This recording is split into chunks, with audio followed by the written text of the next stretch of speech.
আমার এরকম মুড়ি খাইতে মুড়ি মুড়ি দিয়া মাংসের ঝোল খাইতে আমার খুব ভালো লাগে। তো মাংস খাইতে ভাল লাগছিল না, তারপর আমি ভাবলাম যে একটু মুড়ি দিয়ে মাংসের ঝোল দিয়ে খাই, তাহলে পেটটাও ভরবে, ভালো লাগবে। এই জন্য মুড়ি নিয়ে নিলাম আর সাথে একটু মাংস ঝোল নিলাম আর কি। খাওয়া দাওয়া শেষে আর কি, খাওয়া দাওয়া করে পেট ভরে নাই, এই জন্য আর কি এই ব্যবস্থা। তারপরে নিলাম, এটা নিলাম মাখাইয়া। এদিকে খাওয়ার সময় আবার মেহেরি মা আমার পাশে বসেছিল, মানে আর মা আমার কাছে দিয়ে গেছে, বসাইয়া ও গেছে গোসল করতে। তো আমি এবার ধরে রাখছিলাম ওর বেঞ্চের উপর বসাইয়া। মাখাই টাখাই খাইতে অনেক ভালোই লাগছে। খাওয়া দাওয়া করলাম বিকালবেলা, আর কি করব, যখন কোনো কাজ থাকে না তখন হয়, মানে তখন ক্ষুধা লাগে বেশি, এই জন্য বসে বসে মুড়ি খাই।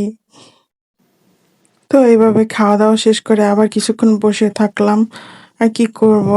তারপরে আবার মা ছিল, মায়ের কাছে ছিল মেহেরিমা। তো আমি আবার ওদের রুমে গেলাম, গিয়ে দেখি মেহেরিমা মোবাইল টিপতেছে, তারপরে লাইট জ্বালাই রাখছে, কত কিছু অন করে রাখছে, খেলনা বাটি নিয়ে বসে পড়ছে, তার নানির সাথে বসে বসে খেলাধুলা করতেছে, এই আর কি।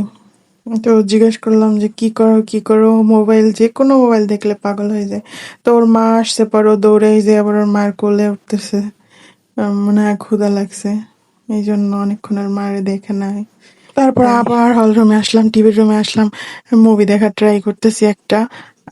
ব্যোমকেশ বক্সী ফিরে এলো, একটা মুভি, এটা হচ্ছে যে আবির চট্টোপাধ্যায় আর কি, গোয়েন্দা টাইপ মুভি, ভালো, সবাই দেখে, আমরা অনেক আমি এবার এই সিরিজটা কয়েকদিন ধরে দেখতেছি, প্রতিদিন এক পর্ব এক পর্ব করে টিভিতে দেখা হইতেছে। তো এখন কি করবো, বসে বসে এটাই দেখতেছি। আর ছোট দুই বোন ওরা গেছে আবার বাজার করতে, তো ওদের জন্য ওয়েট করতেছি, ওদের জন্য ওদের বলছিলাম কিছু খাবার টাবার আনার জন্য, তো নিয়ে আসবে, এই জন্য ওয়েট করতেছি। তো এই আবার আমাদের মেহেরিমার, দেখলাম মেহেরিমা কি জানি গান শুনতেছে, তাও দৌড়ে গেলাম, দেখি মায়ের ফোন দিয়ে মাও পুরানো আমলের গানগুলো চালাইতেছে, মেহেরিমার নানি এগুলো দেখতেছে মিলে, আমাকে দেখে আবার আসাচ্ছে, আমার ফোনটাও চাইতেছে, মানে আমার ফোন নেওয়ারও ট্রাই করতেছে। এই অবস্থা, ফোনের মধ্যে দেখেন কি পুরানো মিউজিক চালাইয়া দেখতেছে দুইজন, ইলিয়াস কাঞ্চন দিতি বাংলা। আমি আবার আসছি, এই জন্য সে বিরক্ত হয়েছে, চোখ গোছাই ইয়ে রাখতেছে। এই বিকালের বোরিং এই অবস্থা আমাদের। আল্লাহ হাফেজ।